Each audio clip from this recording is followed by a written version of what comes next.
Fort Hays State head football coach Chris Brown wants to win every week, but he really wants to win this week. Despite the disappointment of finishing oh so close, there is some good news for Boyer. He moves up 2 more spots to 10th in the point standings, leaving some people to wonder if the Salt Hawks are true 5A contenders. But tonight they left no doubt. This is still Hutch. The snow started coming down around 1 o'clock, but it has really picked up in intensity over the last couple hours. Now I'm going to step out of the shot for just a second so you can see just how hard the snow is coming down. Since then, they've railed off 4 straight victories. To make it 5 in a row, they would have to be the very tough upstart Russell team. It's hard to believe that any rodent that popped out of his hole and saw his shadow would know what to think on this Groundhog's Day. But one surefire way to know that spring is just around the corner, the MIAA preseason baseball and softball polls have been released. Not called the Kansas City Speedway or even the Kansas Missouri Speedway. It's the Kansas Speedway, and that is by design. From Eyewitness Sports, this is your Catch It Kansas 2-minute drill. Welcome into your 2-minute drill. I'm Heather Williams, coming to you tonight from the campus of Fort Hays State University and Gross Memorial Coliseum, where both the Tiger men and women's basketball teams had huge matchups on the hardwood. For the Fort Hays State ladies, who are once 6-2 in the conference, they now sit 7-7. So holding serve tonight against Truman State was critical. Lady Tigers got out to kind of a slow start, just up 5 at the half, but they heated up in the second. Kate Edwards comes off the screen and buries the 3. She really carried FHSU early, and then Kate Lehman took over for the Lady Tigers on both sides of the ball, getting a nice block here on defense. And then on the offensive side, it's Lehman off the nice pass from Krista Bashard. Lehman finished 2 blocks short of a triple-double, 13 points, 11 boards, and 8 blocks for the freshman. Fort Hays State wins 63-56. We're still in the race. We can probably finish as high as 3rd realistically. It was also just good for our mental health.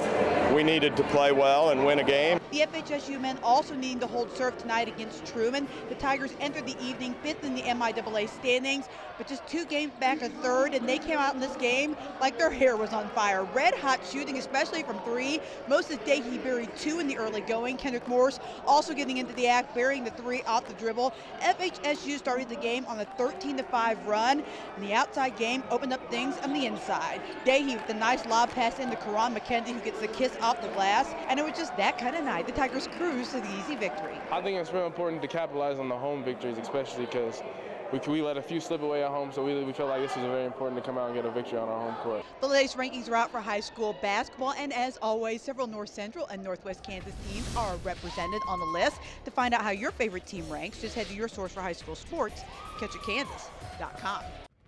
When is a turnover the most unselfish thing a player can do for his team?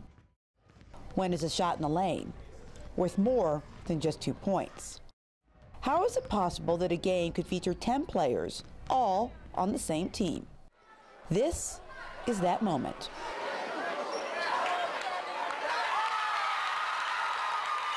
We talked with their coach before the game and let him know, Ty with this Down syndrome, special needs, he's going to be going to the game. If we can look to, help him out and get that basket. Ty is Ty Schultz, quite possibly the most popular 7th grader at Grinnell Middle School. And the request head coach Ed Mentz made is one he's made of just about every team he's played this season. But he never expected to see the gesture made by Ness City's Devin Brown. To show that kind of sportsmanship as a team and to come out and just hand him the ball and basically back away and say, here's your 1 shot, man. We're going to give that to you. And he came through big time. That's right. It's kind of hard to see, but as the pass intended for Ty whizzes by his head, Devin Brown, a player for the other team, catches the ball, hands it to Ty, and just let the 7th grader have his moment. Coach said when we were in the huddle, just give him a chance to shoot while we were there, so I let him have a shot, and he threw it up and he shot it and he made it. And I saw him shoot it, and I was like, oh, that's got to go in. And I just saw it go in, and I yelled all the way back down the court. Evan was not the only one yelling. So was the crowd, regardless of what sideline they were sitting on. Their team, like I said, for 2 seasons have wanted to have him score. So that was pretty awesome. Getting those 2 awesome points has not been as easy for Ty as you might think. After all, this is still a competition. That being said, both teams are shocked about how much attention this one small act of kindness has received. The recognition that he gets, I don't know if there is enough. I mean, ESPN, whatever, it's it's all deserved. It's really just kind of a surprise on that, because to me it's something that I just expect the kids to do. I expect that to happen on the court and off the court. It's not going to your head, is it? That's okay, Ty. No one would blame you if it did. In Grinnell, Heather Williams, KWCH 12, Eyewitness Sports. Lewis Field is a pretty quiet stadium right now, but tomorrow afternoon, expect this place to be rocking. With the distance between Hayes and La Crosse at about 28 miles, the Leopards expect they'll have a lot of fans at the game. It's pretty exciting because, you know, we make the state game. This town basically is going to shut down. It's pretty safe to say that the Leopards advancing to the state title game is the biggest thing that's happened to the town of La Crosse in a while, at least when it comes to sports. The fact that they play just down the road in Hayes is definitely an added bonus. But technically we're the away team, and one of the parents told me we've logged over 1,000 miles on the road this year, so 1,000 miles to go 28 is worth it. I can't walk anywhere without anybody saying congrats or what's next game going to be like, you know, are you ready? La Crosse players and coaches say they will be ready, but this will be a tough test. Centralia is a very good team with a very good running back. The Glazick kid is a special running back, and he's got big guys up front that can move space for him. So we got to go out and play our game. I think we're ready. We can adjust to whatever they throw at us, so I think we'll be fine. This is probably not the game most people expected to see when the season kicked off. And that's okay with Coach Webster.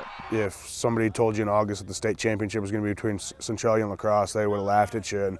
And you know, I think everybody had Meade and Colgan penciled in for another rematch, and just attributes to our teams that, you know, we don't care what other people say. We're just going to go play our game. La Crosse brings a perfect 12-0 record into tomorrow night's contest. Centralia is 9-3.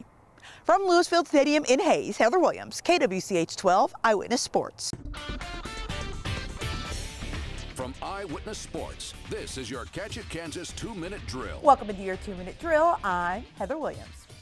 As the days start to dwindle down in the wrestling regular season, teams are doing whatever they can to get ready for next weekend's regional tournaments. In Ellis tonight, the Railers getting a visit from Thomas More Prep. The Monarchs started strong with the first 3 weight classes open for Ellis. This is the first match of the night, and Dylan Shoemaker getting the win by tech fall in the second period over Jared Pfeiffer. But the Railers heated up in the middle weight classes. Gage Younger gets the win by fall at 145. Austin Lopez does the same at 152, as does Skylar Tebow at 220. But Ellis just had too many open weight classes, and the Monarchs sneak away with the 35-30 dual victory. Another area football standout has signed on to continue his career in college. Andrew Casey of Plainville will take his talents to Dodge City Community College. Casey finished last season with 136 tackles. That was 6th best in the state. He's also been invited to play in this summer's Shrine Bowl. Casey is also a pretty good basketball player. Tonight, he and his Cardinal teammates playing host to Word of Life out of Wichita. Plainville is unbeaten. The Fire's only loss came in a tournament in New Mexico. And Casey was a beast tonight. With his team down 17 in the third quarter, he put him on his back, hitting not 1, not 2, but you guessed it, 3 triples for the Cards to pull them within 10. Casey finished with 21 points, but Word of Life was just too good. And Plainville missed too many early looks.